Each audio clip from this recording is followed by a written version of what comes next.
नमस्कार, बी न्यूज मध्ये आपलं स्वागत। मी महेश्वरी गोखले। एक नजर आजच्या महत्त्वाच्या घडामोडींवर। दिवसभर पावसाच्या सरी, धरणांच्या पाणलोट क्षेत्रात मुसळधार पाऊस। एका दिवसात 4.5 फुटांनी पातळी वाढून पंचगंगा 21.5 फुटांवर। राजाराम बंधारा पुन्हा पाण्याखाली। उन्हाळी सुट्टीनंतर नव्या शैक्षणिक वर्षाला प्रारंभ। कुठे हसरे चेहरे तर कुठे बावरलेली मनं। ठिकठिकाणच्या शाळांमध्ये झालं विद्यार्थ्यांचं स्वागत। पंतप्रधान नरेंद्र मोदी यांची 11 वर्षांची कारकीर्द म्हणजे उज्ज्वल भारताची पायाभरणी आणि विकसित भारताची वेगवान उभारणी। खासदार धनंजय महाडिक यांनी दिली मोदी सरकारच्या निर्णयांची माहिती।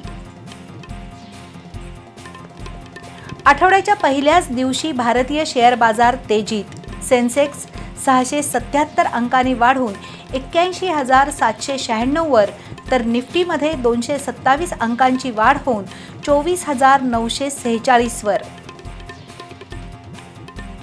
आणि वेगवेगळ्या स्वादाचे पुडिंग कोल्हापूरमध्ये उपलब्ध। कोल्हापूरच्या खाद्य संस्कृतीत इटालियन पदार्थांची भर। टेस्टी कोल्हापूरमध्ये आज गोड सफर।